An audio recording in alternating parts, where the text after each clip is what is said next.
풍류에 취하고 품격을 취하다. 주도의 재발견. 단순히 술을 좋아하는 애주가를 넘어 주류에 담긴 문화와 풍류를 즐기려는 미주가들의 솔직 담백한 이야기. 지금 시작합니다.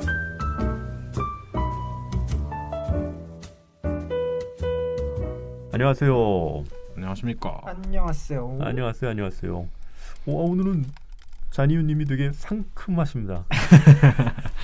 오늘은 상큼한 과실을 이용해서 만든 과일을 네네네네. 이용해서 만든 야, 상큼한 과실로 만든.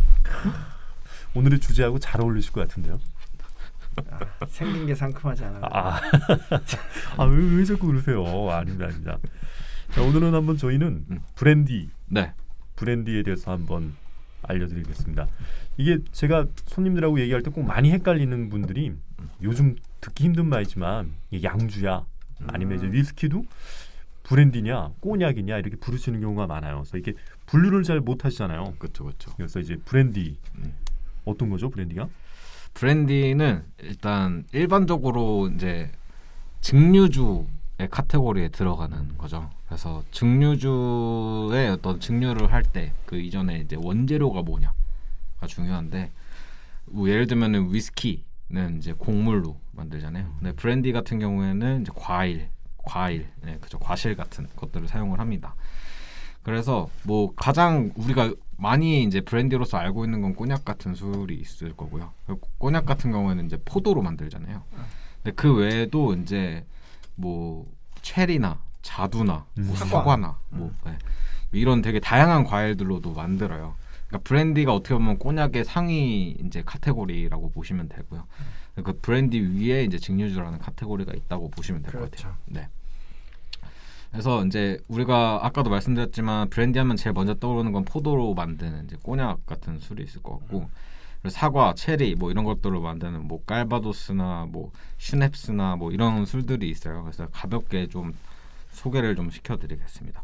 그래서 일단 이 브랜디도 다른 여타 술과도 이제 역사적으로 좀 비슷한 시기에 증류가 돼요. 연금술사나 이런 증류라는 기술이 이제 들어오게 되면서 시작을 하게 되고요. 뭐 우리가 뭐 위스키 같은 거 이야기할 때 쉐리 와인이나 포트 와인 같은 거를 다뤘는데 그게 이제 와인에다가 이제 증류한 브랜디를 첨가를 하는 거잖아요. 그러니까 그 브랜디라고 하는 술은 이제 그 역사적으로 봤을 때도 와인 같은 거는 발효주이기 때문에 이게 산화가 되잖아요. 그래서 그런 산화가 되기 때문에 이제 얘를 증류를 해서 무역하거나 할 때 그 양을 좀 부피를 줄이고 양을 줄여서 그 당시에는 이제 약간 세금을 프랑스 같은 곳에서는 그 양으로 술의 양으로 세금을 매겼기 때문에 그런 어떤 비용을 절감하고자 그리고 또 무역할 때 상하지 않게 하고자 뭐 이제 브랜디 같은 술을 만들었다라고 생각하시면 될 것 같아요. 그리고 뭐 일부 그 꼬냑 같은 경우도 약간 그래요. 이게 뭐 포도로 만들다 보니까 그러니까 특히나 프랑스 같은 경우에는 이게 때루아가 되게 중요하잖아요. 그래서 그렇죠. 어느 지역 어느 그런 때루아에서 만들어진 포도냐에 따라서 물론 포도 품종이라든지 여러 가지가 있겠지만 이게 알코올을 만들었을 때 뭔가 이제 발효주 와인을 만들었을 때 이게 효율도 좀 떨어지는 품종이 있고 그렇죠. 어떤 것들은 굉장히 좀 당도가 높아서 이렇게 알코올도 잘 만들어지고 하지만 어떤 거는 이제 신맛이 좀 강하고 당도는 좀 떨어지기 때문에 이게 와인으로 만들었을 때 맛이 좀 별로인 것들도 있어요. 그러니까 그런 것들을 이제 약간 증류를 한번 해서 이런 식으로 브랜디로 만들어내면 좀 더 풍미가 좋아지고 맛이 좀 더 좋아지는 경우도 있기 때문에 그런 식으로 발전해 왔죠. 그렇죠. 그래서 이 브랜디 어원 자체는 네덜란드어의 그 브란데베인이라고 하는 그러니까 끓인 와인이라는 뜻이래요. 그래서 거기서 약간 유래했다고 볼 수 있을 것 같고요. 그리고 이 이제 막 증류를 마친 술을 예를 들면은 위스키 같은 경우는 뉴메이크 스피릿이라고 하고, 그렇죠. 그리고 뭐 버번 같은 경우는 화이트독이라고 하고, 이 브랜디 같은 경우에는 오드비라는 표현을 써요. 이게 다 이제 약간 생명의 물이라는 이제 어원이랑 연관이 있고요. 그래서 이런 이제 오드비를 가지고 이제 숙성을 하게 되는 거죠. 그래서 이 브랜디는 좀 되게 다양한 종류들이 있는데 일단 첫 번째로는 포도로 만드는 브랜디, 우리가 알고 있는 꼬냑, 그리고 아르마냑, 그리고 이제 좀 남미 쪽에 피스코 그리고 이제 동유럽 쪽 국가인데 그 아르메니아라고 하는 곳에서도 브랜디가 유명해요. 그리고 사과로 만드는 브랜디 우리가 알고 있는 깔바도스라든지 미국에서 나오는 애플잭이라든지 이런 브랜디들이 있고 체리로 만드는 브랜디는 우리가 키르시로 많이 알고 있는 키르시바서나 슈넵스 독일 쪽에서 나오는 애들이죠. 근데 이 슈넵스 같은 경우에는 이제 체리나 뭐 복숭아 자두 같은 걸로도 만들어요. 그리고 자두로 만드는 브랜디는 슬리보비치라고 해서 그 동유럽 국가에서 나오는 술이고요. 그리고 파린카라고 하는 헝가리에서 나오는 자두로 만드는 브랜디들이 있습니다. 그리고 이제 그 밖에도 퍼미스 브랜디라고 해서 얘네 같은 경우에는 이제 포도 찌꺼기가 있잖아요. 그 착즙을 하고 나서 이제 남은 포도의 뭐 껍질이라든지 그라빠로 많이 알려져 있죠. 그렇죠. 네네. 뭐 줄기까지도 써서 만드는데 이탈리아는 그라빠가 있고 프랑스는 마르 그리고 스페인은 오로라고 하는 이제 이런 퍼미스 브랜디 같은 것들도 있다라고 보시면 될 것 같습니다. 그래서 이제 이 브랜디에 대해서 좀 간략하게 좀 소개를 좀 드리면은 우선은 오드비라고 하는 게 이제 아무래도 우리 왜 그레이구스 이야기하면서 포도 이야기 했었죠. 포도로 만든 증류주. 어떻게 보면 걔도 오드비라고 볼 수도 있는 거거든요. 그렇죠. 뭐 시락도 있고요. 네네 그렇죠.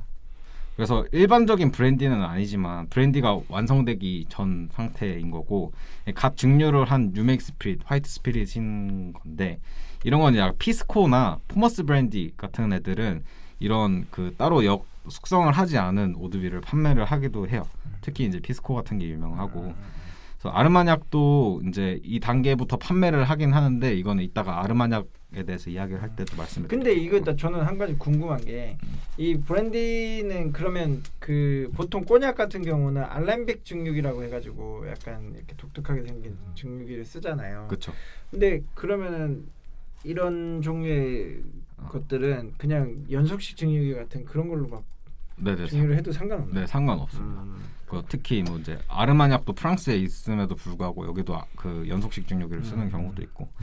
그리고 또 어떤 브랜디들 뭐 예를 들면은 뭐 슈넵스나 이런 애들은 또 막 리큐르처럼 만들기도 해요. 뭐 그렇다고 보시면 됩니다.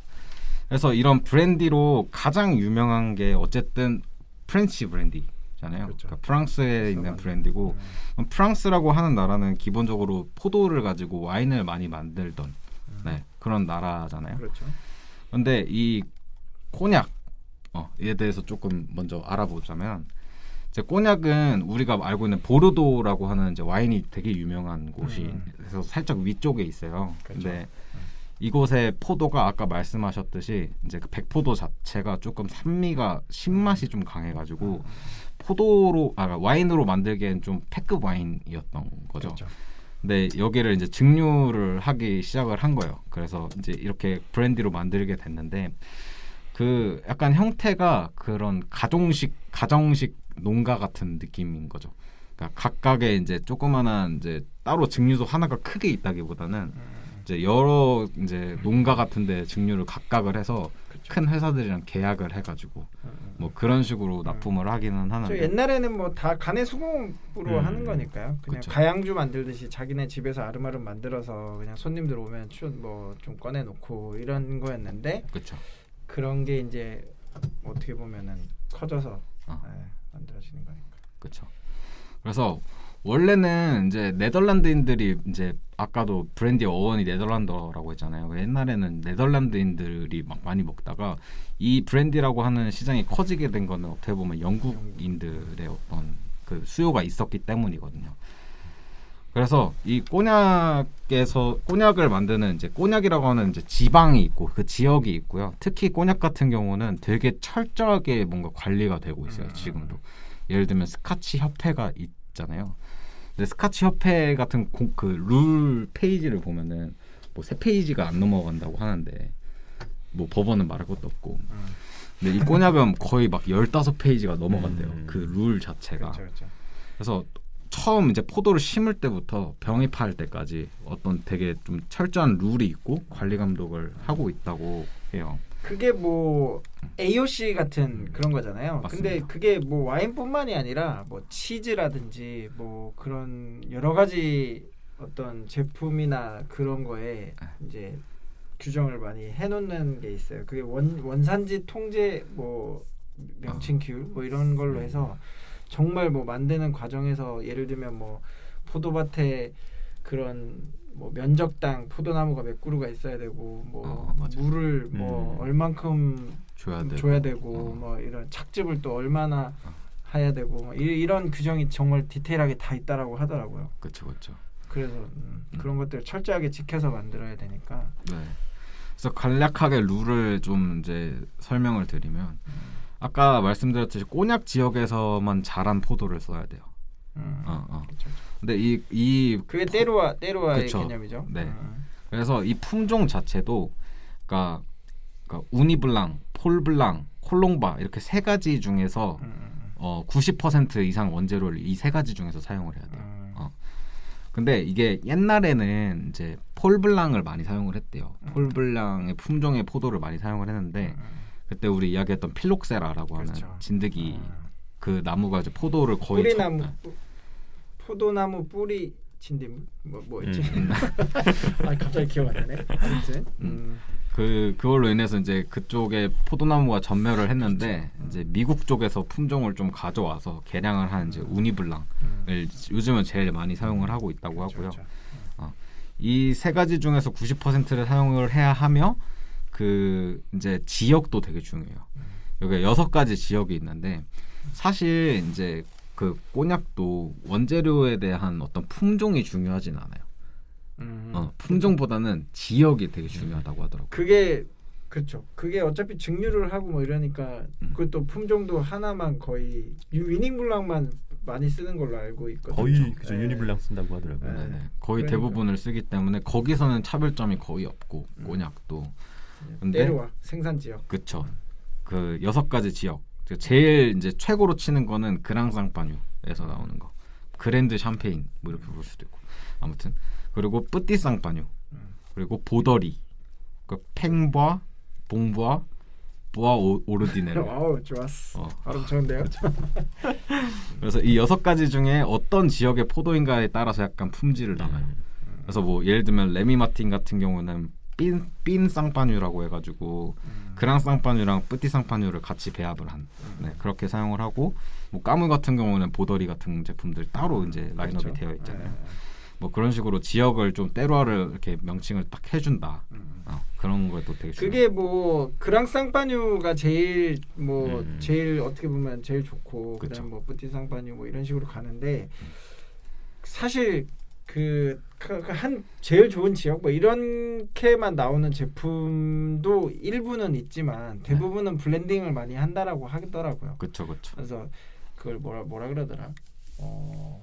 셀러 마스터? 그렇죠. 라고 해서 마스터 디스틸러 같은 사람이 있어서 그런 이제 약간 지역별로 블렌딩을 하는 그런 또 역할을 하시는 분이 있다라고 하더라고요.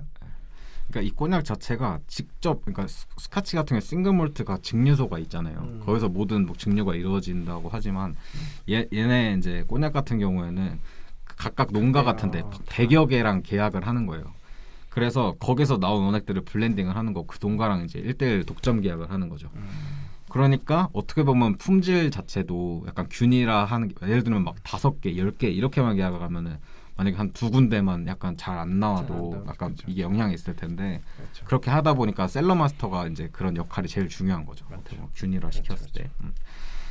그리고 이제 이렇게 해서 그 발효를 한 다음에 그러니까 와인이 만들어지면은 약간 한 7%에서 한 12% 정도 알코올 볼륨이 된다고 하고요. 그런 건 이제 아까 말씀하셨던 알람빅 파스틸이라고 하는 이제 얘네가 좀 증류기 자기들만의 이제 꼬냑 만드는 증류기에서 2회 증류를 합니다. 그리고 그 통입 자체는 72.4도예요. 네, 통입 그 리밋 도수는.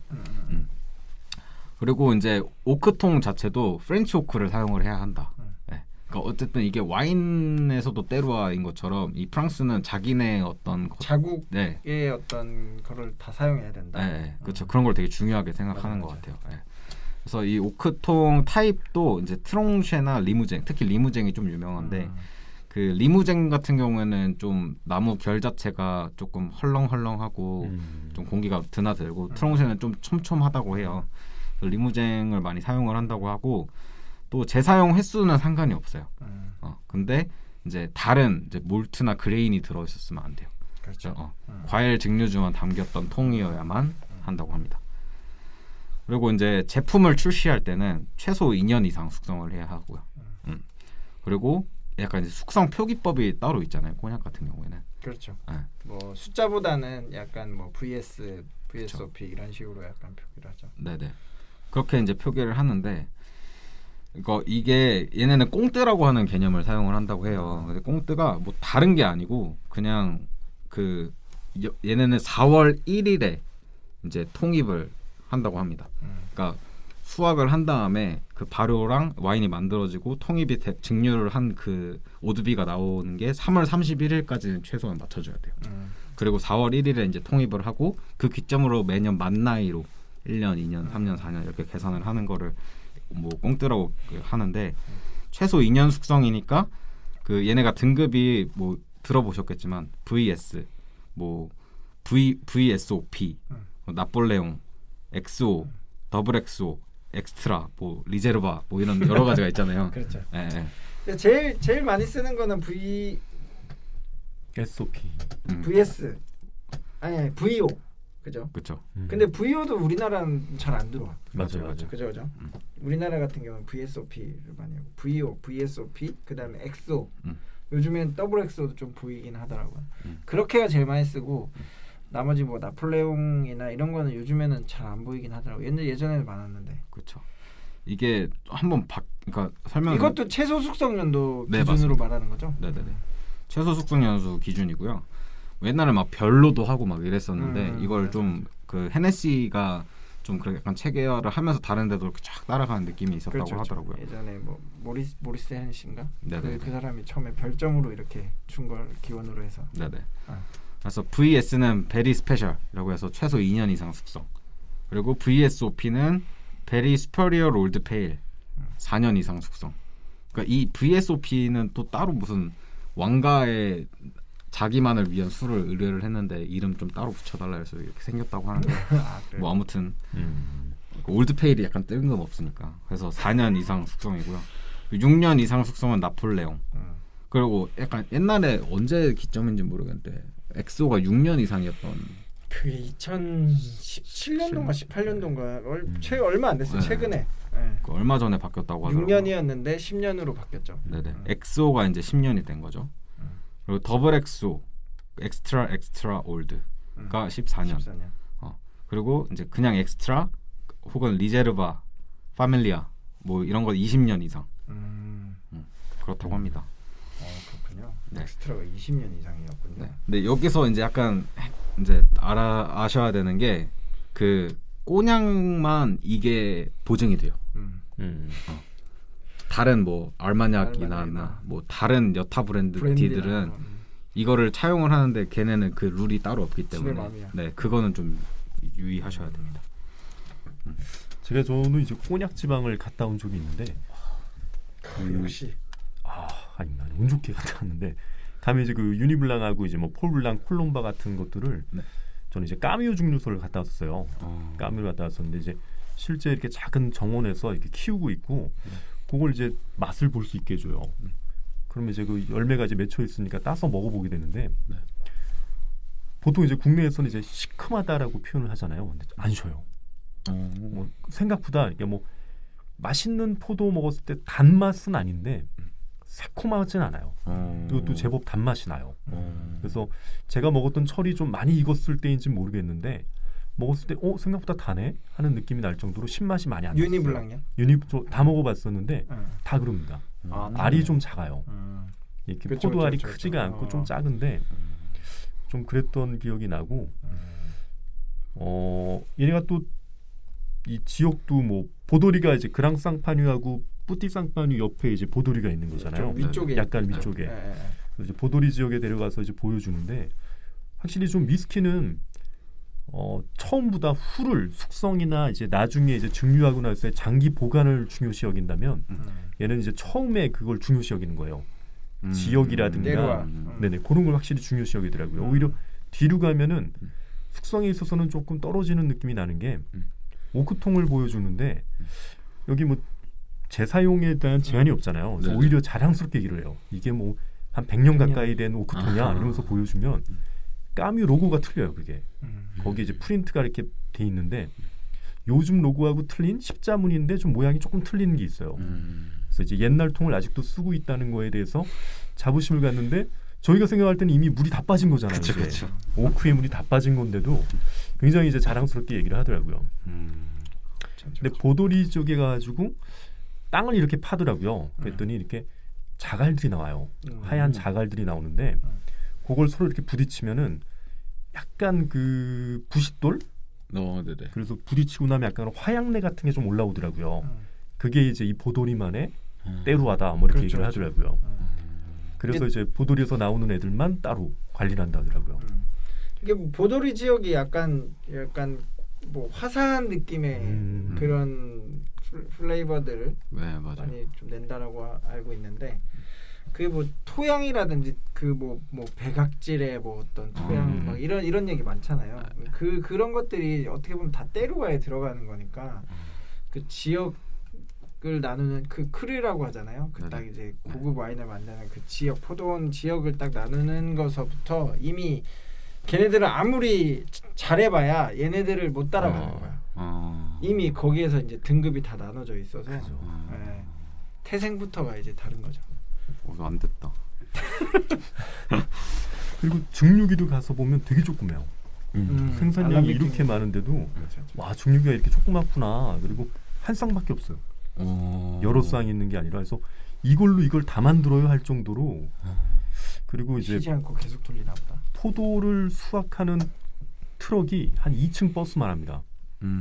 바퀴도 막 트랙터만 해가지고 이미 이제 포도를 심을 때부터 그렇게 쭉 나요. 그러면 이제 얘가 지나가면서 옆에 약간 넓은 회초리 같은 게 이렇게 달려 있는데 그게 이게 탁탁탁탁탁 돌면서 포도를 그냥 이렇게 쭉 넣는 거예요 이제. 그리고 또 인상 깊은 게 아까 말씀하신 대로 이렇게 좀 농가 같은 분위기가 좀 많은데 막 군데군데 트랙터가 있는데 막 트랙터가 람보르기니 그런 트랙터들이 막 있어요. 막 옛날 트랙터인데 보면 이제 마크는 람보르기니인 거예요. 막 그런 거라든가 이제 꼬냑 지방이 되게 조그매요. 그래서 그냥 한 10분 걸어가면 까뮤에서 10분 걸어가면 뭐 헤네시 나오고 또 좀 걸어가면 레미 마틴 나오고 또 조금 걸어가면 하디 나오고 막 이래요. 그래서 막 생판 모르는 꼬냑들도 굉장히 많은데 까뮤는 굉장히 시골 농가 같이 그런 느낌으로 돼 있고 헤네시는 강변에 완전 현대화 건물로 굉장히 크게 멋있게 해놨더라고요. 역시 플렉스의 상징인가? 그렇군요. 그래서 이 브랜드, 그러니까 꼬냑은 또 약간 좀 재밌는 게 얘네는 색소나 가당이나 뭐 감미료 같은 거를 좀 넣을 수 있습니다. 뭐 양의 리밋은 있는데 적지 않은 양이긴 해요. 그죠. 2% 정도 된다라고 알고 있어요. 네네. 그래서 적지 않죠. 또 이제 또 문제는 그 부화제라고 하는 오크칩인데 이게 약간 설탕 시럽이나 뭐 이런데 좀 졸여가지고 불에 약간 끓여가지고 그거를 이제 또 넣고 숙성을 하기도 하고 뭐 그런 것들이 약간 어떻게 보면은 이렇게 좀 관리 감독을 철저히 하고 막 이렇게 하는데 약간 이거는 그러니까 오크통을 재사용을 많이 해서 그래요. 그쵸 그런 것 그렇죠. 같아. 네. 컬러라든지 이런 걸 다 맞아. 만들 수 있는 거죠. 그쵸. 그러니까 우리가 이제 일반적으로 먹었을 때 처음 꼬냑 먹을 때 요즘은 이제 워낙 다양한 뭐 프리미엄 꼬냑들이 들어오니까 네. 야 이거 맛있다 달다 막 향기롭다 했던 애들이 어쩌면은 약간의 좀 하는 그런 마음도 좀 들 때가 있어요 솔직하게. 창신녀야 다. 그 뭐라 그래? 미원. MSG. 그리고 이제 얘는 아까도 셀러 마스터 이야기하셨는데 셀러가 좀 다양한 위치에 좀 있다고 해요. 그래서 강이랑 얼마나 떨어져 있느냐에 따라서 뭐 웻셀러, 드라이셀러 이렇게 나눈다고 하는데 이렇게 각각 이제 숙성된 것들 또 블렌딩을 하는 개념인 것 같고요. 그리고 이제 약간 또 어떻게 보면은 재밌는 게, 그러니까 예를 들면 싱글 몰트도 이제 빈티지 같은 것들이 있잖아요. 근데 얘네는 확실히 와인 쪽이다 보니까 그 빈티지에 대한 개념이 되게 까다롭대요. 그래서 애초에 빈티지 제품으로 출시할 이제 오크통 같은 경우는 따로 이제 그 신고를 해야 돼요. 얘는 AOC한테 신고를 해서 나는 이게 몇 년 후에 숙성된 제품을 이 빈티지로 낼 거다. 이런 신고를 해야 돼서 또 이게 잘 없다고 해요. 꼬냑 빈티지 꼬냑이 잘 없는 이유가 이런 거라고 하고 또 이제 숙성 과정에서는 이제 예를 들면은 뭐 위스키 같은 거는 만들 때 막 뭐 처음에 이제 통입을 한 다음에 얘가 딱 통입할 때 희석을 좀 하고. 네, 그렇죠. 뭐 희석을 할 수도 있고 안 할 수도 있지만 그 희석을 하고 숙성이 쭉 되고 나서 뭐 마지막에 물을 이렇게 한다던가 이런 식으로 하는데 얘네는 뭐 한 2년, 뭐 3년 뭐 이렇게 나다 조금씩 물을 조금씩 타서 중간 중간에 네, 계속 타서 계속 줄여 나가는 거죠. 네. 그렇게 하면서 이제 도수를 좀 맞춰주는. 그래서 꼬냑이 약간 그 도수가 높은 꼬냑이 없는 것도 이런 생산 공정 과정. 근데 그거는 좀 위험한 것 같은데 그지 않아요? 예를 들면 이렇게 물을 조금씩 차다가 이게 어쨌건 계속 증발되는 거를 물론 데일리로 막 체크할 수도 있지만 그렇죠. 이게 조금만 소홀히 했다가 40도 밑으로 떨어지면 하긴 그 상관없나? 어차피 블렌딩을 하니까 뭐, 얘네는 그쵸, 싱글 그럴 수도 캐스크라는 개념이 없었을 테니까. 있기도 해요. 얘네도 네. 가면 있기도 해요. 음. 가면 이제 꼬냑바가 있더라고요. 꼬냑 그 지역에 가면은 진짜 꼬냑이 한 200개도 넘는 것 같아요. 200~300개. 종류가 네네네네. 브랜드 다 잔술로 먹어볼 수가 있는데 생전 처음 들어보는 꼬냑도 많고 도수가 높은 꼬냑들도 좀 있고 확실히 그렇더라고요. 그 약간 생소한 브랜드 제품들도 드셔보셨어요 혹시? 몇 개 이제 먹어봤었습니다. 정확히 달라요? 기억이 안 나. 뉘앙스나 이런 게 좀 달라요? 꼬냑은 잘 모르겠더라고요. 근데 이제 저도 거기 가가지고 제가 이 기본 먹는 그런 기본점을 안 먹고 아무래도 이제 그렇죠. 이미 낮부터 계속 술을 먹었거든요. 이게 장점이 여기는 참 좋았던 게 식사를 하러 가도 그냥 진짜 무슨 동네 아줌마 같은 분이 와가지고 이렇게 막 가정식으로 이렇게 툭툭툭 주고 빵이 너무 맛있어. 빵이 그렇죠. 빵이 진짜 프랑스 빵 맛있죠. 나는 근데 유럽은 너무 길어. 식사 시간이 한 막 2시간 돼. 막 한국 사람들로는 여기는 그래서 같이 먹으면은 프랑스인들이 야 얘는 밥을 왜 이렇게 빨리 먹어? 막 이런 느낌이야. 약간 2~3시간 먹어야 되는데 떠들면서 해야 되는데 우리는 언제 나오나 그래서 왜 안 나와 이러고 있는 거야. 한국 정서랑 너무 안 맞긴 해. 그렇죠. 프랑스가 좀 그렇죠. 담배도 피우면서 이렇게. 근데 나중에 이제 그 까뮤 쪽에서 이제 다행히 좋은 자리 마련해줘가지고 네네. 또 생각보다 저는 이제 프랑스를 처음 가봤는데 그래서 이제 바로 이제 보르도에 내려가지고 보르도에서 이제 버스 타고 이제 꼬냑 지방으로 들어왔어요. 근데 이제 꼬냑 지방에서의 프랑스인들은 되게 이게 관광 도시일 수도 있어서 그런지 되게 좀 살가워요. 좀 이렇게 좀 잘해주고 뭐 뭔가 이렇게 무시 같은 것도 저는 잘 못 느꼈고 굉장히 좋았는데 다만 이제 햇볕이 너무 세요. 보르도 지역이나 이런 데라 그런지 엄청 따사하더라고요. 그래서 그런 거 빼고는 이제 나중에 이제 모여가지고 뭐 술을 먹는데 예를 들면은 좀 잘 나가는 브랜드에서 고급 술을 이제 하나 깐 거야. 그러면 이제 얘네가 이제 퀴베를 깠었어요. 퀴베가 좀 고가잖아요. 이렇게 좀 종류도 여러 개고. 근데 이제 하나를 막 조심스럽게 까가지고 이렇게 저렇게 준 거예요. 근데 이게 당연히 이제 맛있죠. 그럼 이제 우리가 입맛 따시고 그렇게 쳐다보고 있고 막 어리 하면은 한 잔 더 먹어. 퀴베가 한 병에 그죠. 한국에서 돈 1,000만 원 할 맞아요. 근데 그 퀴베를 먹다가 장식품으로 저쪽에 또 다른 퀴베가 있는 거야. 그래서 장난식으로 야 저건 틀린 거야? 맛있어? 그러면 이제 약간 그 장처럼 보이면 이렇게 다 있다가 따자. 그리고 딸. 이래서 증류소나 이런 데 가면은 호기심 많은 사람들이 술 제일 좋은 거 얻어먹는다잖아요. 아니 근데 그런 거 같아. 그 사람들 입장에서도 어떻게 보면은 이 사람들이 우리 제품을 다 이렇게 홍보해주고 그쵸. 하는 사람들이잖아요. 그러니까 이 사람들한테 좋은 인상을 최대한 남겨야 이 사람들이 돌아가서 자기네 제품들을 막 홍보해주고 하니까 사실 그게 한 병에 1,000만 원이지만 그죠. 그 원가로 따지면은 그 정도까지는 아니니까 그쵸. 그 사람들 입장에서는 딸 수도 있겠죠. 어우, 받는 사람들 입장에서는 엄청 큰 거니까 고맙죠. 그게 고맙지. 진짜 짱이다. 우리 맥켈란 증류소 갔을 때도 그랬다니까요. 30년 그냥 언제 가나. 아무튼 그렇습니다. 좋네요. 이게 확실히 삼티니님이 프랑스에 갔다 온 어떤 경험담을 딱 듣는 게 확실히 좀 차이가 있네요. 근데 막 들어보니까 진짜 꼬냑 좋다고 하더라고. 근데 거기가 약간 분지 같은 지형이라고 하더라고. 그래서 대구처럼 더울 때는 엄청 덥대요. 약간 아래쪽으로 이렇게 들어가요. 꼬냑 지방보다 저는 이제 나중에 보르도로 넘어왔었는데 꼬냑에 있다가 와 보르도가 와 진짜 더워요. 아 진짜. 해가 거의 이렇게 송곳으로 찌르는 듯한 느낌이었던 것 같아요. 그렇군요. 저는 이제 뭐 저 촌놈이라 은근히 해외를 많이 안 나가봐서 에이. 나중에 이제 파리 잠깐 들렸는데 파리는 굉장히 별로였고 개인적으로 약간 지저분해서. 제가 원하는 그런 지저분한 것도 있었고 유럽의 느낌이 아니었어요. 네.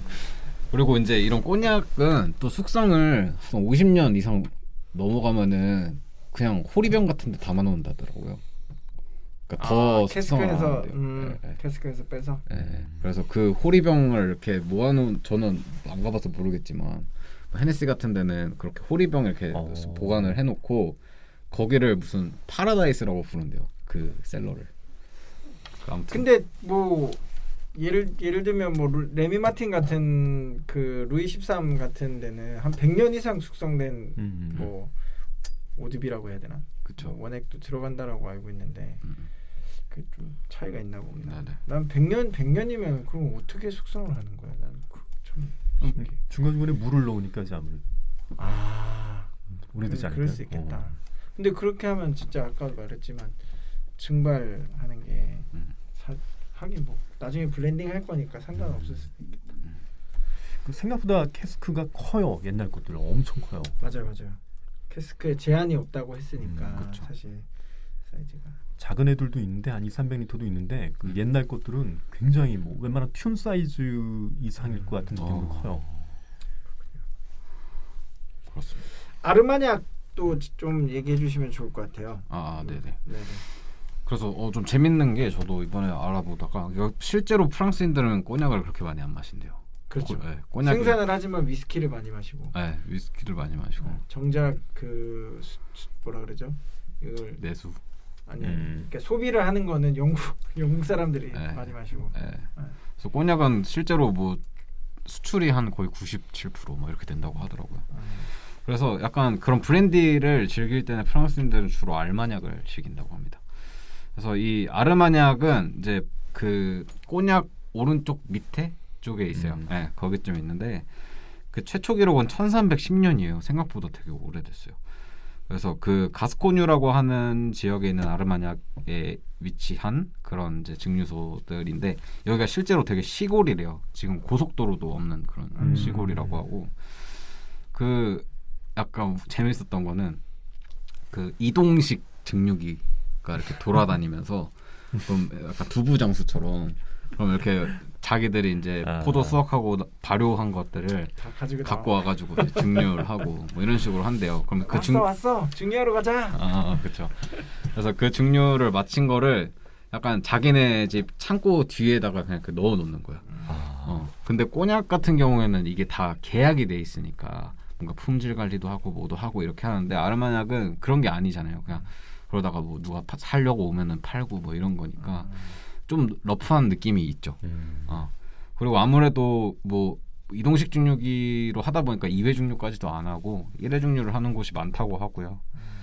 그리고 뭐 물론 이거를 좀 상업적으로 제대로 개발을 해서 하는 데도 있겠지만 좀 아르마냑은 아직도 약간 그런 재래식의 시스템이 되어 있다라는 거 정도.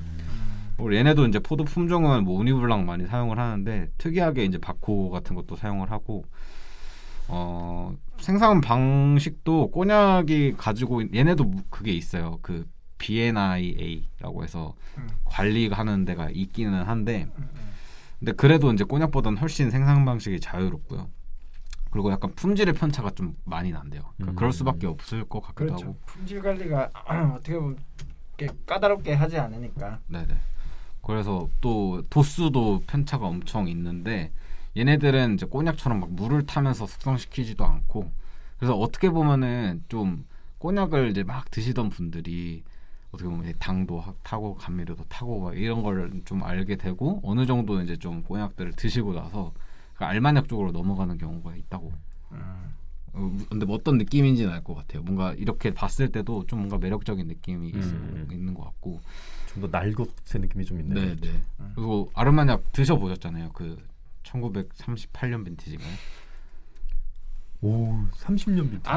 아르마냑은 그 되게 오래 숙성한 것도 가격이 저렴해요. 맞아요. 저도 이제 아르마니약을 가끔 먹을 때는 지금은 이제 꼬냑 엑소가 비싼 느낌이 아닐 수도 있는데 위스키 값이 많이 올라서 예전에 이제 엑소급 하면 굉장히 고급 술이잖아요. 그렇죠. 근데 이제 아르마니약이 꼬냑에 비해서 좀 저렴한 경향이 좀 많아요. 같은 엑소 등급이면. 맞죠. 그래서 이제 좀 많이 가능한 접해보려고 했었는데 어떤 좀 입에 맞으신 게 있으셨어요? 근데 저는 이제 뭐 이런 날것의 느낌보다는 개인적으로는 저는 아르마니약 향이 더 좋았어요. 일반적으로 향이 좀 더 풍부한 느낌이 저는 오히려 아르마니약이 더 많이 나서 그렇죠. 아르마니약을 더 많이 즐기는 편이었어요. 그렇죠. 나는 그렇게 비유하고 싶어. 꼬냑은 정말 좀 상업화돼 있으니까 어떻게 보면 약간 블렌디드 위스키 같이 뭔가 이렇게 딱 틀에 맞춰져 있는 그런 느낌이라면 아르마니약은 약간 싱글 몰트 같은 그런 느낌인 거야. 네, 그렇죠. 좀 캐릭터도 좀 다양하고 뭔가 정말 날것의 느낌도 있고 이래서. 약간 정제되지 않은. 근데 그렇다고 또 손이 많이 가냐? 그것도 아닌 것 같아. 나는 그것도 사실 그 이쪽 꼬냑이나 브랜디 쪽을 쪽을 잘 안 맞아요. 안 드세요? 네, 오히려 위스키 쪽이 더 잘 맞아서 그쪽으로는 많이 마시진 않는데 그래도 뭐 재밌다 그런 정도. 네. 뭐 아르마니약 같은 경우에는 뭐 아까는 그 레무쟁 쓴다고 했잖아요. 여기는 물레준이라고 해서 이제 근처에 있는 숲에서 자라는 블랙 오크를 사용한다고 해요. 그리고 이제 1년 이상 숙성하면은 된다고 하고요. 근데 이제 좀 약간 이것도 아까도 말씀드렸지만 오드비처럼 출시를 하는 것들도 있어서 아르마니약은 뭐 이것도 막 이렇게 엄격하게 막 지켜지는 룰은 아닌 것 같아요. 네. 그래서 얘네도 등급은 이제 VS나 VSOP까지는 이제 같고요. 그 엑소가 이제 6년이에요. 얘네는. 그리고 오다주가 10년 이상 숙성. 뭐 그런 표기법이 있다고 합니다. 그리고 이제 좀 또 재밌는 게 이제 아르메니아라고 하는 나라가 있어요.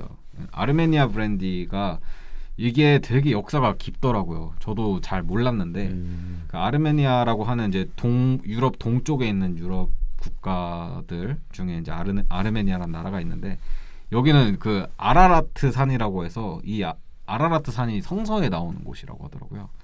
그래서 이 아라라트 산의 포도로 만들고요. 그 아라라트라고 하는 브랜드가 있어요. 아르메니아. 근데 여기가 제가 알기로는 원래 그 소비에트 연방의 이제 한 나라였는데 지금 약간 국가적으로 약간 전쟁에서 패해가지고 약간 경제적으로 좀 안 좋다고 하기는 하더라고요.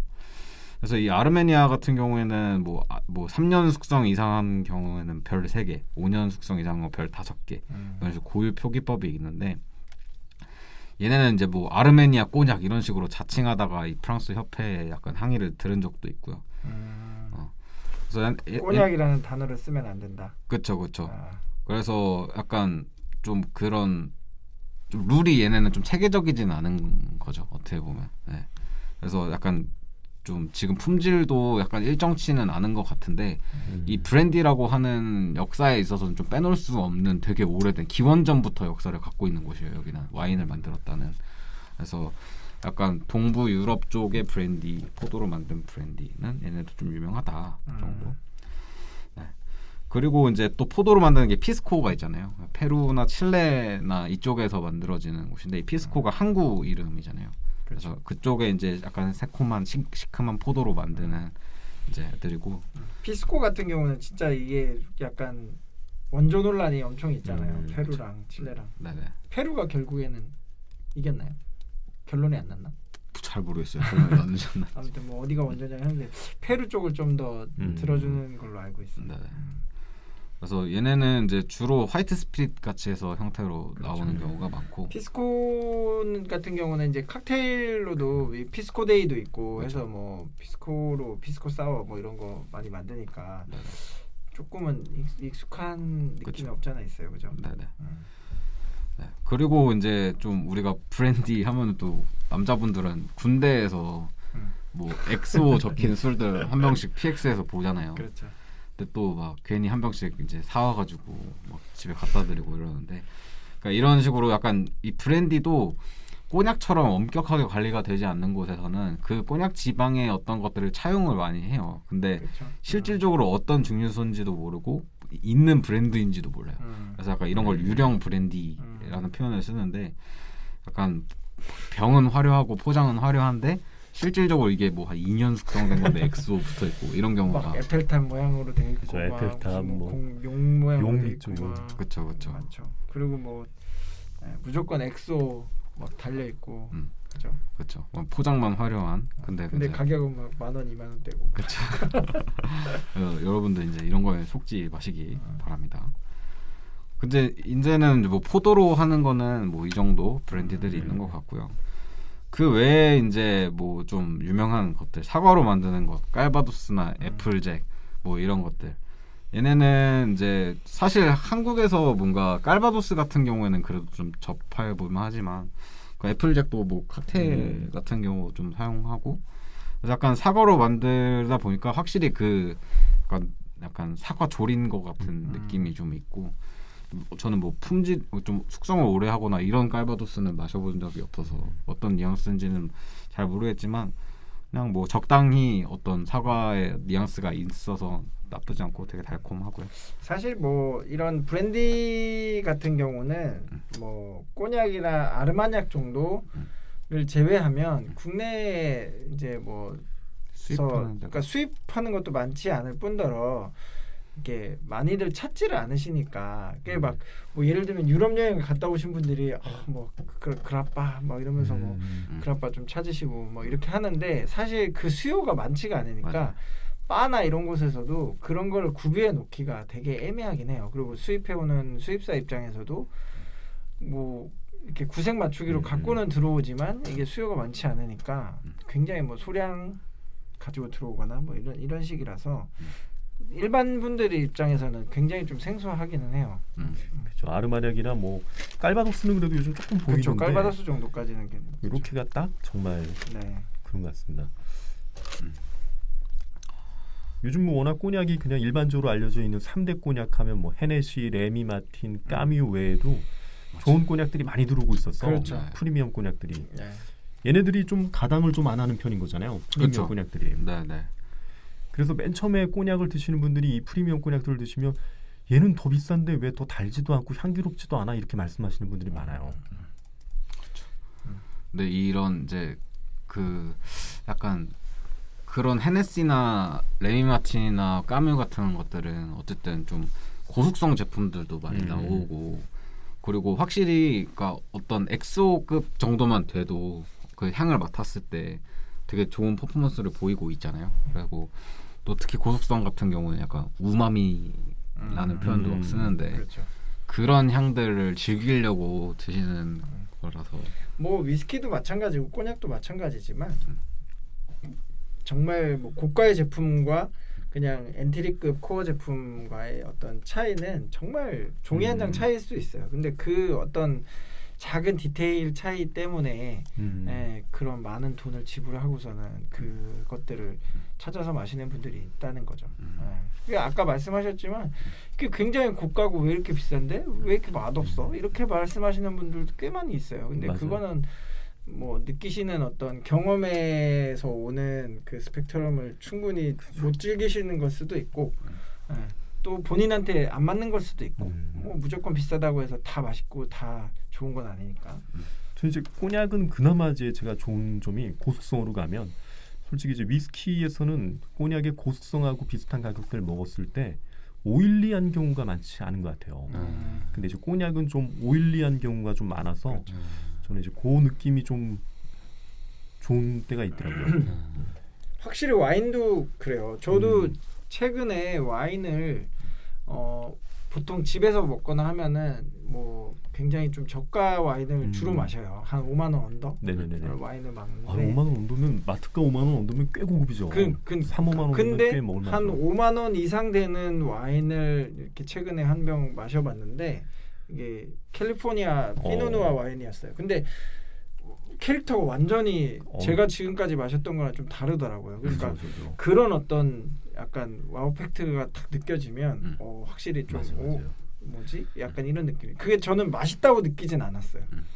되게 오일리했고 뭔가 좀 제가 기존에 마셨던 어떤 뭐 피노누아의 느낌이나 약간 와인의 느낌하고는 좀 달랐어요. 많이 근데 틀리죠. 다르다라는 많이 느낌은 확실히 왔는데 같이 마셨던 저희 뭐 가족들은 되게 좋다고 했는데 저는 사실 제가 좋아하는 스타일은 아니어서 별로긴 한데 되게 특이하다. 저는 그렇게 느꼈거든요. 근데 그런 거 같아요. 그러니까 그죠, 약간 뭔가 다른 캐릭터가 딱 느껴졌을 때 그리고 이게 약간 저는 그거 말씀 음용법에 대해서 이게 조금 다르죠. 맞아요. 꼬냑. 맞아요. 네, 약간 네, 스니프터 글래스라고 하는 그러니까 그 본론형 글래스인데 그러니까 이렇게 중지와 약지에 끼는 경우가 많잖아요. 그래서 손바닥이 잔 그 표면에 닿고. 워머 역할을 하는 네. 체온으로. 네. 네. 근데 그것도 좀 그러니까 그렇죠. 원래는 체온으로 좀 데펴서 뭐 이런 느낌이 있는 건데 그렇죠. 그게 뭐 그런 게 있더라고요. 저도 이거 이제 서칭 해보면서 알게 된 건데 그 워머를 하는, 그러니까 좀 이렇게 체온으로 좀 데피든 아니면 워머를 써서 좀 데피는 이유가 그 이제 꼬냑을 보관하는 그 셀러의 온도가 굉장히 좀 상대적으로 낮기 때문에 그런 향이나 이런 것들이 좀 상대적으로 덜 피어오르니까 그런 것도 좀 살려내기 위해서 그런 식으로 하는 경우가 있는데 오히려 그거를 잘못하거나 너무 이제 좀 온도를 높이면 이게 알코올의 그죠. 좀 안 좋은 향들이 더 오히려 날 수 해칠 있다. 수 있다. 음. 이렇게 얘기는 하더라고요. 그래서 좀 적절하게 하는 게 좋고, 최근에 나오는 그런 꼬냑이나 이제 바에서 즐기실 때는 대부분 상온에서 봉환을 하니까 그렇게까지 할 필요는 없을 것 같다. 네, 그렇죠. 근데 뭐 그건 뭐 어쨌든 무서워져. 본인의 취향대로 드실 수는 있겠지만 저는 근데 개인적으로 약간 데펴 먹는 걸 좋아하는데 이게 말씀하셨던 대로 이제 정종을 사케를 따뜻하게 먹는 방법이 국내에서 이제 오뎅바나 이런 데 가서 먹을 때와 일본 같은 데 가서 먹어보면 좀 틀려요. 우리나라는 좀 유난히 좀 더 뜨겁게 먹는 경우가 많아서 순간 강한 향이 이렇게 훅 올라오는 그렇죠. 느낌은 좋은데 그게 딱 지나고 나면 그 다음부터 물맛으로 변해버리거든요. 알코올이 다 날아가 버려서. 꼬냑도 좀 은은하게 데피면서 가면 괜찮은데 이렇게 너무 훅 데펴버리면 그렇죠. 이게 이제 4점이 너무 빨리 와서 맞아요. 뭐 빨리 먹을 거면 상관없지만 저는 약간 추운 날, 약간 추워졌을 때 꼬냑을 살짝 데펴 드시는 거를 술에서의 코코아라고 생각해요. 핫초코라고 생각을 해서 약간 추천을 드립니다. 아니면은 뭐 스니프터 잔을 좀 뜨거운 물이나 그죠, 이런 그죠. 걸로 조금 데펴서 잔을 좀 데피고 그냥 그 안에 술을 따라서 드시는 거 정도는 저는 괜찮은데 가끔 이제 손님분들이 블레이징을 해달라고 해요. 꼬냑을. 아 진짜요? 그런 식으로 오. 직접 불을 붙여가지고 아, 이게 그거는- 온도를 높여서 이렇게 원하시는 분들도 있는데 사실 그렇게 하면 맞아. 향이 또 아니, 물론 그것도 이제 취향이시긴 한데 조금 과하지 않나라는 생각이 저도 이렇게 뜨거운 물컵 위에 락자리에다가 올리잖아요. 네네네네. 뜨거운 물 담아가지고 그 정도는 저는 기울여 괜찮다고, 올려놓는데 괜찮다고 생각해요. 근데 원래 그 워머를 보면은 이렇게 거치대가 있고 아래 촛불. 초를 네네네네. 켜놓잖아요. 그런 것도 좀 강한 거. 맞아요. 좀 강한 것 같아요. 오히려 식기세척기 돌려가지고 핸들링한 다음에 바로 그냥 그렇죠. 따라 먹어봐도 괜찮을 것 같아요. 그렇죠. 뭐 그 정도. 네. 아 맛있는 꼬냑 한잔 하고 싶네요. 날 추워는가? 오늘 그러니까. 씨가 좋죠. 꼬냑을 근데 저희가 되게 진짜 재밌는 게 이렇게 방송을 하고 나면은 녹음을 하고 나면은 끝나고 나서 그거를 꼭 마시잖아요. 저는 그렇거든요. 뭐 저번에 막 SR 할 때도 그렇고 1분 위스키 할 때도 그렇고 맨날 가가지고 같이 즐겨보시면 좋으실 것 같습니다. 아무튼 자 오늘은 또 이렇게 날도 추운데 달달한 꼬냑으로 한번 브랜디로 여러분들에게 소개를 드렸습니다. 오늘도 한번 마무리 부탁드리겠습니다. 그래요. 오늘 약간 마지막 그 겨울의 끝자락에서 이제 봄을 맞이하며 꼬냑 한 잔 하시기 바랍니다. 즐겁게 마시든 알고 마시자. 주도의 재발견. 연애하세요? 순간